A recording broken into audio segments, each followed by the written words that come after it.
माता अंजनी से हनुमान के जन्म की कथा तो सबने सुनी है, लेकिन बहुत कम लोग जानते हैं माता अंजनी इंद्र के दरबार में अप्सरा थी। नमस्कार, भक्ति कथा और कहानी में आपका स्वागत है। माता अंजनी पूर्व जन्म में देवराज इंद्र के दरबार में अप्सरा पुंजिकस्थला थी। बालपन में वे अत्यंत सुंदर और स्वभाव से चंचल थी।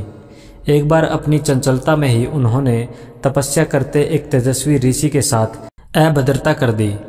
गुस्से में आकर ऋषि ने पुंजिकस्थला को श्राप दे दिया कि जा, तू वानर की तरह स्वभाव वाली वानरी बन जा। ऋषि के श्राप को सुनकर पुंजिकस्थला ऋषि से क्षमा याचना मांगने लगी। तब ऋषि ने दया दिखाई और कहा कि तुम्हारा वह रूप भी परम तेजस्वी होगा। तुमसे एक ऐसे पुत्र का जन्म होगा जिसकी कीर्ति और यश से तुम्हारा नाम युगों युगों तक अमर हो जाएगा। इस तरह अंजनी को वीर पुत्र का आशीर्वाद मिला। विस्तृत कथा कुछ इस प्रकार है। ऋषि के श्राप से त्रेता युग में अंजनी को नारी वानर के रूप में धरती पर जन्म लेना पड़ा। इंद्र की हजारों सुंदर अप्सरा में से एक थी अंजनी, यानी अप्सरा पुंजिकस्थला।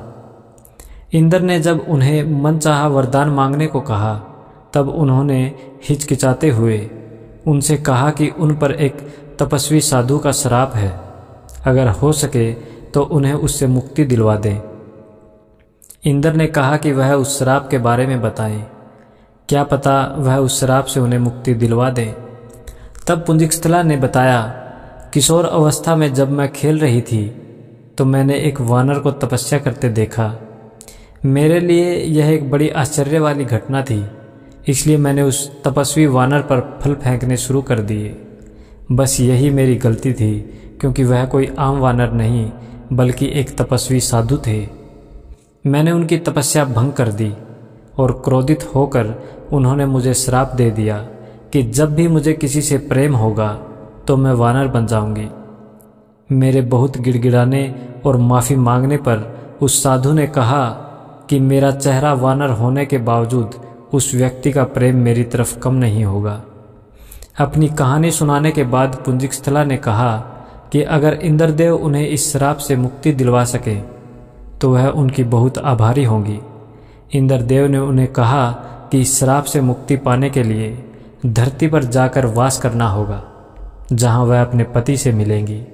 शिव के अवतार को जन्म देने के बाद अंजनी को इस श्राप से मुक्ति मिल जाएगी। इंद्र की बात मानकर पुंजिकस्थला अंजनी के रूप में धरती पर चली आई। उस शाप का प्रभाव शिव के अंश को जन्म देने के बाद ही समाप्त होना था। वह एक शिकारन के तौर पर जीवन यापन करने लगी। जंगल में उन्होंने एक बड़े बलशाली युवक को शेर से लड़ते देखा और उसके प्रति आकर्षित होने लगी। जैसे ही उस व्यक्ति की नज़रें अंजनी पर पड़ी, अंजनी का चेहरा वानर जैसा हो गया। अंजनी जोर जोर से रोने लगी। जब वह युवक उनके पास आया और उनकी पीड़ा का कारण पूछा, तो अंजनी ने अपना चेहरा छिपाते हुए उसे बताया कि वह बदसूरत हो गई है। अंजनी ने उस बलशाली युवक को दूर से देखा था, लेकिन जब उसने उस व्यक्ति को अपने समीप देखा तो पाया कि उसका चेहरा भी वानर जैसा था। अपना परिचय बताते हुए उस व्यक्ति ने कहा कि वह कोई और नहीं, वानर राज केसरी हैं, जो जब चाहे इंसानी रूप में आ सकते हैं। अंजनी का वानर जैसा चेहरा उन दोनों को प्रेम करने से नहीं रोक सका और जंगल में केसरी और अंजनी ने विवाह कर लिया। केसरी और अंजना ने विवाह कर लिया, पर संतान सुख से वंचित थे। अंजना अपनी इस पीड़ा को लेकर मतंग ऋषि के पास गई। तब मतंग ऋषि ने उनसे कहा, पंपा सरोवर के पूर्व में नरसिंह आश्रम है। उसकी दक्षिण दिशा में नारायण पर्वत पर स्वामी तीर्थ है। वहां जाकर उसमें स्नान करके 12 वर्ष तक तप एवं उपवास करने पर तुम्हें पुत्र सुख की प्राप्ति होगी। अंजनी ने मतंग ऋषि एवं अपने पति केसरी से आज्ञा लेकर तप किया था। 12 वर्ष तक केवल वायु पर ही जीवित रही। एक बार अंजना ने सूची स्नान करके सुंदर वस्त्राभूषण धारण किए। तब वायु देवता ने अंजना की तपस्या से प्रसन्न होकर उस समय पवन देव ने उसके कान में प्रवेश कर उसे वरदान दिया कि तुम्हारे यहाँ सूर्य, अग्नि एवं सुवर्ण के समान तेजस्वी, वेद वेदांग का मर्मज्ञ, विशुद्ध महाबली पुत्र होगा।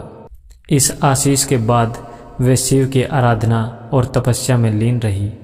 तब प्रसन्न होकर शिव ने उन्हें वरदान मांगने को कहा। अंजना ने शिव को कहा कि साधु के श्राप से मुक्ति पाने के लिए उन्हें शिव के अवतार को जन्म देना है, इसलिए शिव बालक के रूप में उनकी कोख से जन्म ले। तथास्तु कहकर शिव अंतर्ध्यान हो गए। इस घटना के बाद एक दिन अंजना शिव की आराधना कर रही थी और दूसरी तरफ अयोध्या में अयोध्या के महाराज दशरथ अपनी 3 रानियों के कौशल्या, सुमित्रा और कैकेयी के साथ पुत्र रत्न की प्राप्ति के लिए श्रृंगी ऋषि को बुलाकर पुत्र कामेष्टि यज्ञ के साथ यज्ञ कर रहे थे। यज्ञ की पूर्णाहुति पर स्वयं अग्निदेव ने प्रकट होकर श्रृंगी को खीर का एक स्वर्ण पात्र दिया और कहा, ऋषिवर, यह खीर राजा की 3 रानियों को खिला दो। राजा की इच्छा अवश्य पूर्ण होगी। जिसे 3 रानियों को खिलाना था, लेकिन इस दौरान एक चमत्कारिक घटना हुई। एक पक्षी उस खीर की कटोरी में थोड़ी सी खीर ले गया और तपस्या में लीन अंजना के हाथ में गिरा दिया। अंजना ने शिव का प्रसाद समझकर उसे ग्रहण कर लिया। तब हनुमान जी, वानर मुख वाले हनुमान जी का जन्म त्रेता युग में अंजना के पुत्र के रूप में चैत्र शुक्ल की पूर्णिमा की महानिशा में हुआ। अंजना के पुत्र होने के कारण ही हनुमान जी को आंजनेय नाम से भी जाना जाता है, जिसका अर्थ होता है अंजना द्वारा उत्पन्न। उनका एक नाम पवन पुत्र भी है, जिसका शास्त्रों में सबसे ज्यादा उल्लेख मिलता है। शास्त्रों में हनुमान जी को वात आत्मज भी कहा गया है।